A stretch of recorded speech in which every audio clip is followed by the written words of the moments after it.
Assalamualaikum warahmatullahi wabarakatuh. Alhamdulillah, sahabat, kita bertemu kembali di segmen Jibril dalam kajian membangun personality.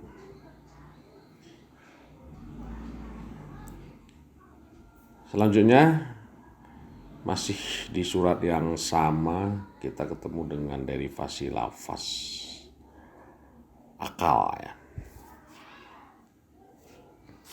Kita ketemu dengan derivasi lafaz akal.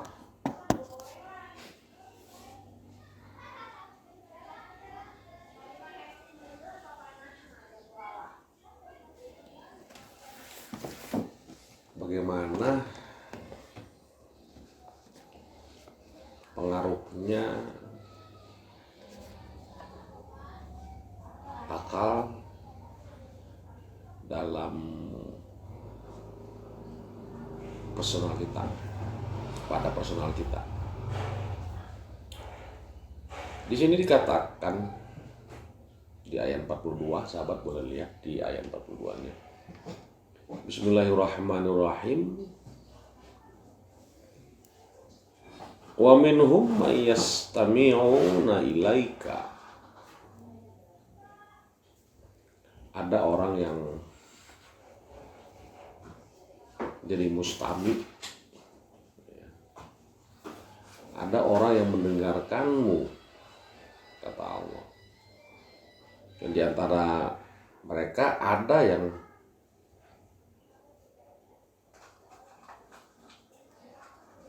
mendengarkanmu. Afa anta tusmi'u summu walau kanu la yaqilun. Apakah kamu dapat menjadikan orang-orang yang tuli itu mendengar walaupun mereka la yaqilun? Mereka tidak mempotensialisasikan akalnya. Nah, jadi kalau kita lihat secara perbatin ya, secara susunan kalimat ataupun susunan kata, di sini jelas yang subjek yang aktifnya adalah sika ya di sini. Rasul berbicara. Ada orang yang sok mendengar, ya. Padahal sebenarnya dia itu tuli. Kenapa dia tuli? Ya karena akalnya tidak bekerja. Nah, jadi jelas pengaruh kerja akal itu sampai kepada potensi simai, potensi pendengaran. Artinya ketika seseorang mendengar sesuatu data yang masuk ke dalam telinga melalui frekuensi suara, itu tidak akan menjadi apa-apa kalau layakilun akalnya tidak bekerja.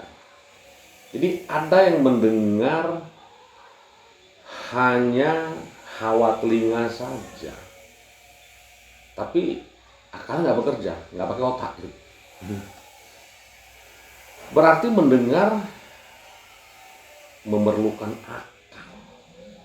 Jelas ya, berdasarkan ayat ini mendengar itu memerlukan akal. Karena tidak ada gunanya mendengar kalau nggak menggunakan akal. Begitu. Jadi perlu akal untuk mendengar itu. Bukan perlu mendengar untuk bekerjanya akal. Terbalik ya. Perlu akal untuk mendengar.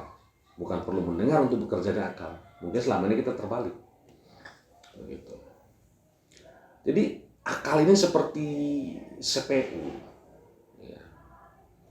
Akal sudah siap menerima perintah apapun yang masuk.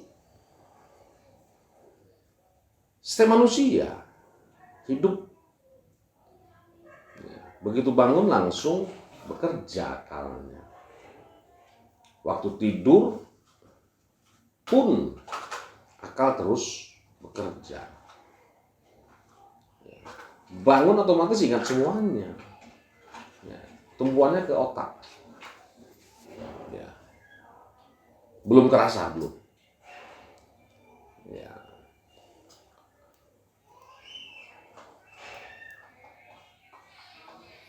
Bermimpi sekalipun itu termasuk masih kerja akal, bukan kerja rasa.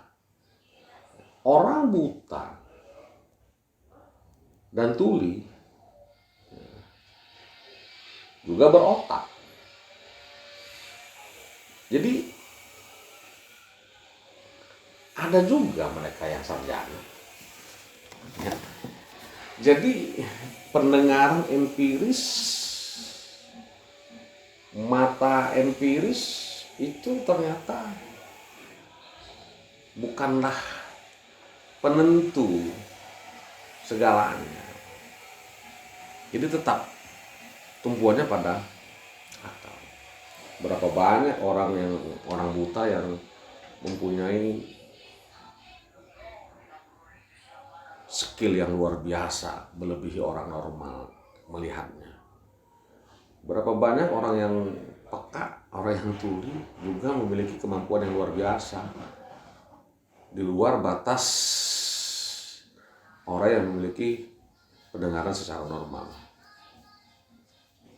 Jadi apa yang bekerja?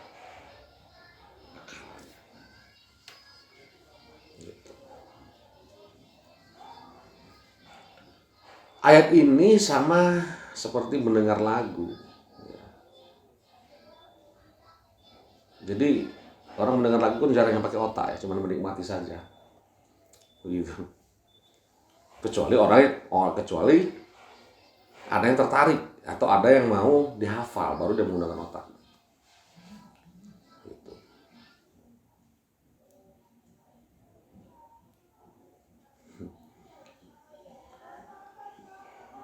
Banyak juga di antara kita yang mendengarkan kajian-kajian yang tidak menggunakan otak. Karena kalau orang mendengarkan kajian pakai otak, pakai akal, dia nggak akan begitu sembarangan mendengarkan kajian-kajian itu. Hal-hal yang tidak logis juga tidak. Hal-hal yang tidak logis, hal-hal yang berbau mistis, hal-hal yang berbau dogmatis, dia tidak akan pernah mau menerimanya. Karena apa? Karena kajian itu tidak logis. Kita sudah kaji. Ya, kita sudah kaji. Kajian yang berasal dari kitabullah, dari Quran, itu semuanya hal yang logis. Maka ketika orang sudah kena risalah, dia tidak akan lagi pernah mau mendengarkan kajian-kajian yang nggak logis, yang berbau mistis dan dogmatis. Gitu. Semuanya is lah pokoknya ya. Nah begitu. Kita tidak bisa lagi mendengarnya, ya, karena kita pakai otak. Kalau benar kita akui benar, kalau salah ya salah. Siapapun itu menyampaikannya. Nah, jadi akal di sini sebagai syarat dalam menyimak. Ya, syarat dalam menyimak.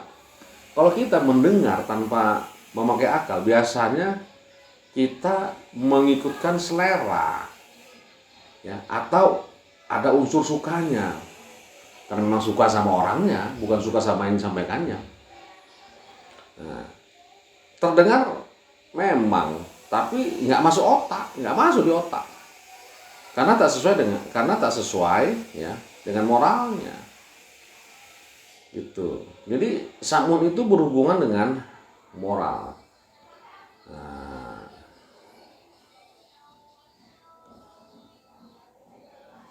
jadi di ayat ini suka mendengar, bukan hanya mendengar atau terdengar, ya. Setiap suka mendengar itu sudah sampun. Nah, jadi ayat ini si Rasul ditegur ya. Untuk apa? Ya, diperdengarkan. Sementara mereka tak mau mendengar. Gitulah. Demikian juga bagi seorang penyampai, jadi sebuah kerugian jika menjadikan tarbiyahnya sebagai idealisme hanya untuk ditarbiyahkan saja, tidak dijadikan idealisme. Nah, jadi dalam kajian akalnya, jadi akal itu adalah faktor penentu apa yang didengar dan apa yang dilihat. Gitu. Ketika dia mendengarkan sesuatu dengan memakai akal, itu pasti akan menjadi sesuatu produk yang ideal, ya. Akan menjadi idealisme bagi dirinya. Begitu. Tapi begitu tidak sesuai dengan akalnya tidak bekerja dalam menerima sebuah data, maka itu akan menjadi sampah saja. Demikian. Assalamualaikum warahmatullahi wabarakatuh.